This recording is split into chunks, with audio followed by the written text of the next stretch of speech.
യുവജനങ്ങൾക്ക് 2 വർഷത്തെ സൈനിക പരിശീലനം രാജേന്ദ്ര വിശ്വനാഥ് ഹർലേക്കർ. ഇത് യുവജനങ്ങളിൽ അച്ചടക്കമുണ്ടാക്കാൻ സഹായകമാകുമെന്നും ഗവർണർ പറഞ്ഞിട്ടുണ്ട്. രാജ്യമാണ് പ്രഥമ പരിഗണനയെന്നും അദ്ദേഹം കൂട്ടിച്ചേർത്തു.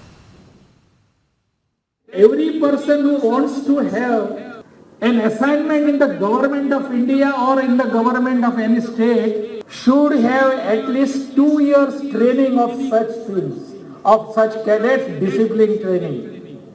We must have military training at least for 2 years. Every youth must be given. Then only that will inculcate discipline and determination within us. Prashant ശങ്കരമംഗലത്ത് ചേരുന്നു കൂടുതൽ വിവരങ്ങളും. പ്രശാന്ത്, ഇപ്പോൾ ഗവർണർ രാജേന്ദ്ര ഹർലേക്കർ പറഞ്ഞിരിക്കുന്നത് ഈയൊരു പ്രത്യേകിച്ച് കഴിഞ്ഞ കുറച്ച് നാളുകളായി നമ്മുടെ രാജ്യം കടന്നുപോയ സാഹചര്യത്തിൽ ഏറ്റവും പ്രസക്തമായ ചില വാക്കുകളാണ്. കാരണം എല്ലാ യുവജനങ്ങളും സൈനികമായുള്ള അഭ്യാസങ്ങൾ അല്ലെങ്കിൽ അത്തരത്തിലുള്ള അച്ചടക്കം ഉണ്ടായിരിക്കണം, പരിശീലനം നേടേണ്ട ആവശ്യം വളരെ ഈയൊരു സമയത്ത് വളരെ പ്രസക്തമാണ്. അദ്ദേഹം ആ കാര്യങ്ങൾ പറഞ്ഞു വെക്കുന്നുണ്ട്. മറ്റെന്തൊക്കെ വളരെ പ്രധാനപ്പെട്ട കാര്യങ്ങളാണ് ഗവർണർ ചൂണ്ടിക്കാണിച്ചത്? വിവരങ്ങൾ. സ്റ്റുഡന്റ് പോലീസ് കേഡറ്റിന്റെ പരേഡിൽ പങ്കെടുത്തുകൊണ്ടാണ് സുപ്രധാനമായ ഒരു കാര്യം ഗവർണർ പറഞ്ഞിരിക്കുന്നത്. യുവാക്കൾക്ക് 2 വർഷത്തെ സൈനിക പരിശീലനം നൽകണം എന്നതാണ് ഗവർണറുടെ പരാമർശം. അതായത് ഇപ്പോൾ മാറിക്കൊണ്ടിരിക്കുന്ന യുവതലമുറ, ആ യുവതലമുറയെ നേർവഴിക്ക് നടത്തുവാനും അതോടൊപ്പം തന്നെ അവരുടെ ആരോഗ്യത്തോടൊപ്പം ഒരു പുത്തൻ സമൂഹത്തിലെ ഒരു പുതിയ വ്യക്തിയെ വാർത്തെടുക്കുക എന്നതോടൊപ്പം തന്നെ ഒരു രാഷ്ട്രഭക്തനായൊരു വ്യക്തിയെ വാർത്തെടുക്കുക എന്നതടക്കമുള്ള ലക്ഷ്യത്തോടു കൂടി തന്നെയാണ് അദ്ദേഹം ഈ പറഞ്ഞത്.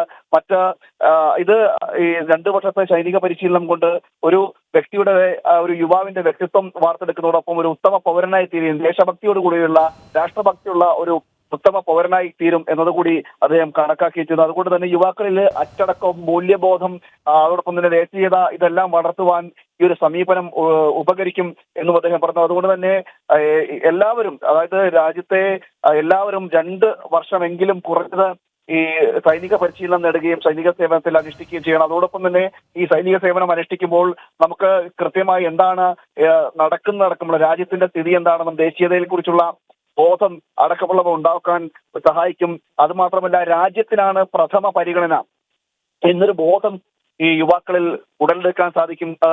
മറ്റെല്ലാം അതിനുശേഷം മാത്രമാണ്, രാജ്യത്തിന് ശേഷം മാത്രമേ ഉള്ളൂ മറ്റെന്തും എന്നടക്കമുള്ളൊരു ബോധം കുട്ടികളിൽ ഉണ്ടാക്കിയെടുക്കാൻ സാധിക്കുമെന്നടക്കമുള്ള കാര്യങ്ങളാണ് അദ്ദേഹം പറഞ്ഞത്. നമുക്കറിയാം, ഇപ്പോൾ പഹൽഗാം ആക്രമണത്തിന്റെ പശ്ചാത്തലത്തിൽ ഇത് പലവട്ടം ചർച്ചയായൊരു വിഷയമാണ്. കാരണം പല രാജ്യങ്ങളിൽ ഈ നിർബന്ധിത സൈനിക സേവനം അടക്കമുണ്ട്. ഇസ്രയേൽ അടക്കമുള്ള രാജ്യങ്ങളിലെല്ലാം യുവാക്കളെ നിർബന്ധ സൈനിക സേവനം നടത്താനടക്കമുള്ള കാര്യമുണ്ട്.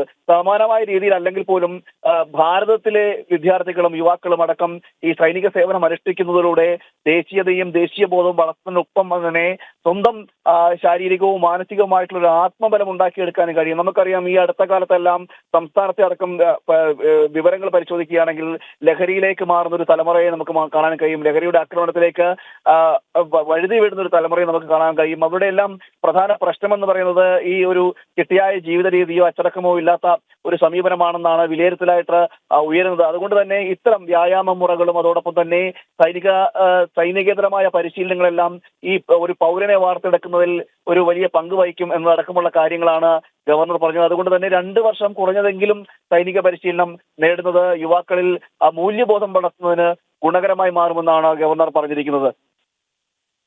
ശരി.